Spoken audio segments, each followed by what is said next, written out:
stories, blending these ancient echoes with very modern beats.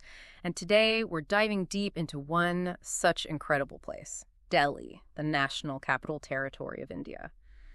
Our mission here really is to explore Delhi's, well, its many layers of history, its super vibrant culture, and also the practical stuff you'd need to know. We're drawing insights from a pretty comprehensive guide. Yeah, what's really fascinating about Delhi is its unique position. It sits right there on the banks of the Yamuna River. And incredibly, it's the seat for all three branches of India's government. That's the executive, the legislature, and the judiciary. Plus, this isn't just any city. We're talking about one of the world's oldest continuously inhabited places. There's evidence of settlements going way back, possibly to the 6th century BCE. That alone just signals the incredible depth of history we're dealing with here. Wow, continuously inhabited. That's quite a thought. And it makes me wonder, how does that deep history actually feel when you're there, walking around today? Because looking at our sources, it seems like Delhi is almost a tale of two different cities, but woven through, well, many eras. You've got Old Delhi, right, with its medieval charm, those famous narrow alleys and all that Mughal architecture. Right. And then, bam, you step into New Delhi, wide roads, grand colonial buildings, modern infrastructure. It feels like crossing centuries just by, crossing a street. It is. It's precisely that duality that really defines Delhi. And if you think about the bigger picture, its historical significance is just immense. I mean, it was the capital for several major empires. You had the Delhi Sultanate from the 13th to 16th century. Okay. And then the mighty Mughal Empire, 16th to 19th century. It was also prominent under British rule, and then, of course, became the capital of independent India in 1947. It's not just a list of dates and rulers. It's this constant cycle power, building, sometimes destruction, rebuilding. Each layer kind of informs the next one. And there's even more legend mixed in, isn't there? This belief that Indraprastha, the city from the Mahabharata epic, Yeah, the mythical city. is actually located right there in modern Delhi. It really does make you feel like you're walking on ground that, well, literally echoes with epics. But how does that connection to ancient mythology impact a modern city's identity, does it? That's a great question because it really speaks to the city's soul, I think. It highlights how history isn't just in books, it's physically there, culturally absorbed.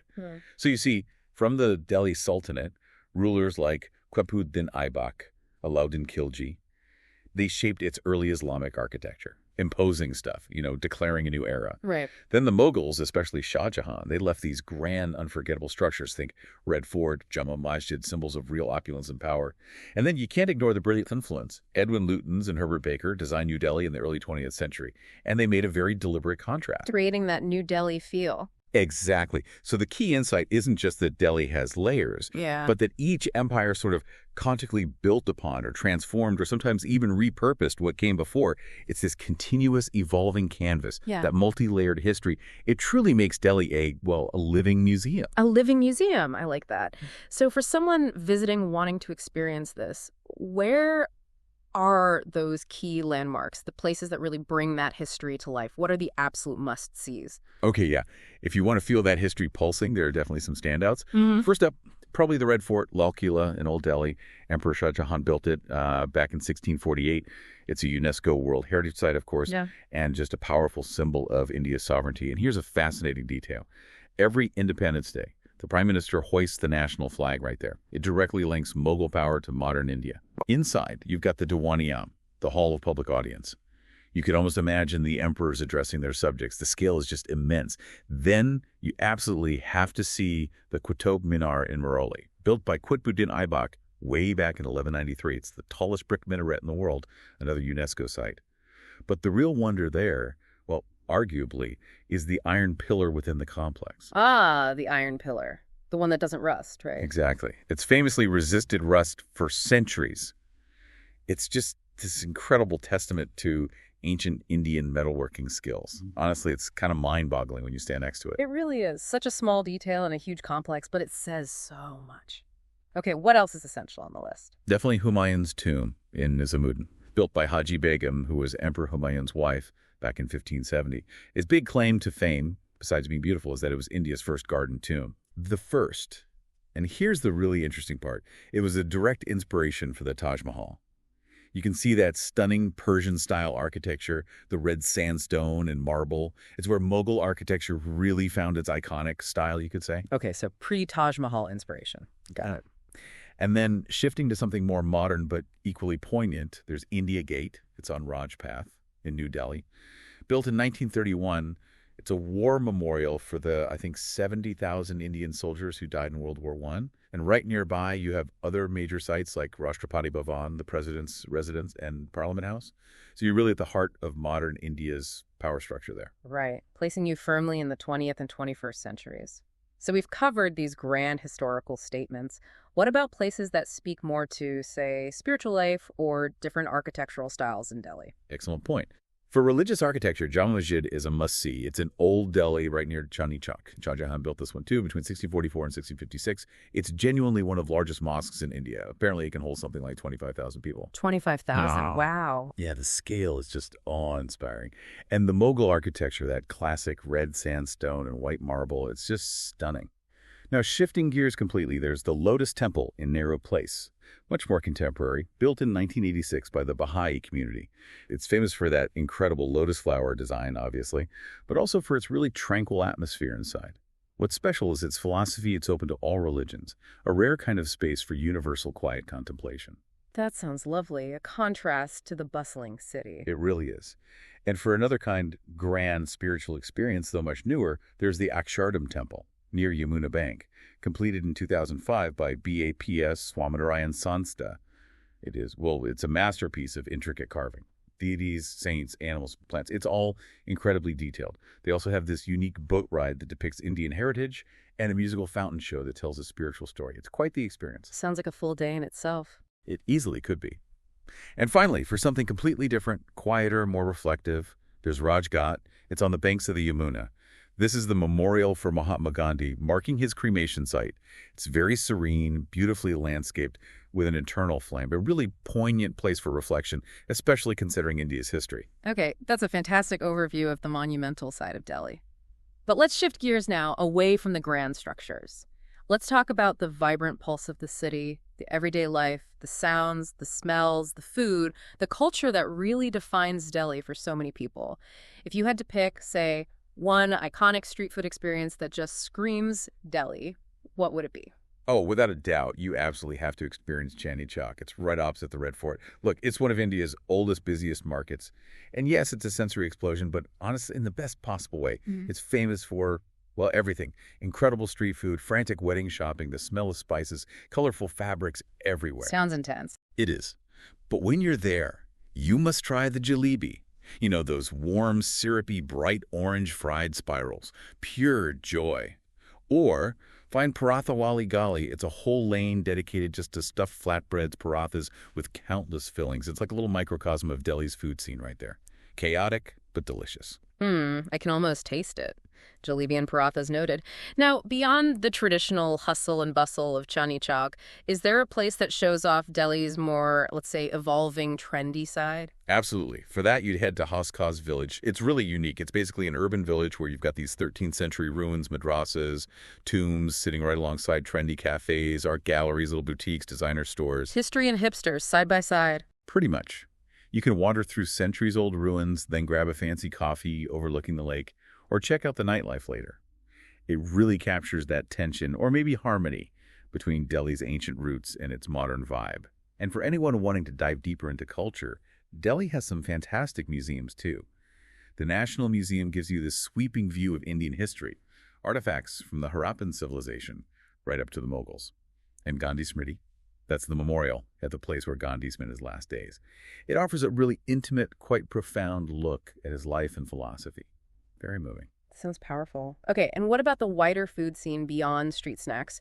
Or if you just want to shop or experience Delhi like a local? Well, the local cuisine is just an adventure. Beyond Chandni Chowk, you have to try kol bhature. It's this hearty, spicy chickpea curry served with big, fluffy fried breads. It's a classic Delhi breakfast or lunch. Super popular. Workday comfort food. Totally. For a proper sit-down meal, Saravana Pavan is great for authentic South Indian vegetarian food. Bukhara, that's legendary for Mughalai cuisine, especially the dal bukhara. It's slow-cooked lentils, incredibly rich. And sweets, don't leave without trying kulfi. It's India's traditional ice cream.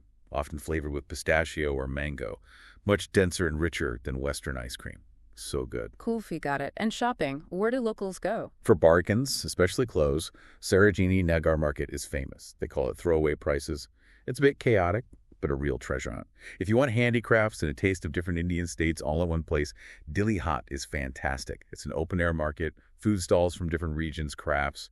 Really well done. Dilli Haat sounds great for souvenirs. Definitely. And of course, Delhi just explodes with energy during its festivals. The Republic Day Parade on January 26th is huge, a massive display on Rajpath and Diwali and Dussehra. The whole city lights up. There are fireworks, festivities everywhere. It's an amazing time to be there if you don't mind the crowds. So, thinking about actually going. Yeah. If you're considering a visit or maybe just curious about getting around such a massive city, here's some practical advice. Yeah. Timing is pretty key. The best time to visit Delhi is generally October to March. The weather during these months is usually really pleasant, perfect for being outdoors and seeing the sights. Not too hot. Not usually, no. But be warned, summer, which is roughly April to June, gets really hot. Like temperatures often go over 40 degrees Celsius, which is over 104 Fahrenheit. Pretty intense. Then the monsoon season, July to September, brings rain and humidity. The city gets beautifully green, but sightseeing can be tricky. Makes sense. And getting around, it's a huge city. It is, but the transport's actually pretty good. The Delhi Metros is fantastic. It's clean, it's safe, surprisingly affordable, and it connects almost everywhere you'd want to go as a tourist. Highly recommend it. You'll also see auto rickshaws everywhere. Plus, Ola and Uber work well. Just, standard advice. Make sure the meter's on for autos, or book through the apps to get a fixed price. Okay. And for short distances, especially in the really crowded lanes of Old Delhi, cycle rickshaws are great. It's slow, but it's a really immersive way to see things up close. And finally, the airport Indira Gandhi International, code DEL, connects Delhi to major cities worldwide. It's a modern, busy hub. Okay, that's super helpful practical info. So let's try and tie some of this together. If someone has, say, 3 days, what might a whirlwind tour look like, trying to capture these different facets of Delhi? Maybe day 1, focus on Old Delhi, start with the Red Fort, then maybe walk over to Jama Masjid. Good plan. And definitely dive into Chandni Chowk for lunch, maybe explore the spice market there. Right, soak in that atmosphere. And then maybe finish day 1 with some quiet reflection at Raj Ghat. Perfect. That covers the Mughal heart and a key historical site. Okay, day 2, New Delhi. Start with India Gate. See Rashtrapati Bhavan, Parliament House from the outside. Yep, the Lutyens' Delhi experience. Then you can head to Humayun's tomb, see that pre-Taj beauty. And maybe Lodi Gardens for a bit of green space? And end the day somewhere like Connaught Place for dinner or shopping. Sounds like a solid New Delhi day. Connaught Place is always buzzing. And day 3, maybe head south. Qutub Minar is a must, right? And the Morali Archaeological Park nearby. Definitely. Then you could contrast that ancient history with the modern spiritual sites like the Lotus Temple. And maybe the grandeur of Akshardham. Exactly. And then, perhaps, end the whole trip with dinner and checking out the scene at Hauskaz Village, that blend of history and nightlife. Yeah, that sounds like a pretty packed but amazing 3 days. Covers a lot of ground. It really does. And stepping back, I think what this itinerary shows and what our whole conversation highlights is that Delhi is genuinely more than just, a tourist destination. It really is an experience. It manages to perfectly blend that intense, bustling, modern urban life with this incredible, timeless sense of ancient civilization. It's a city that just keeps revealing new facets the more you explore. Absolutely. So whether you're a history buff, completely geeking out over the Sultanate period, or a total foodie chasing the best chole butcher, Or a spiritual seeker looking for peace at the Lotus Temple. or even a shopaholic hunting for bargains in Sarojini Nagar.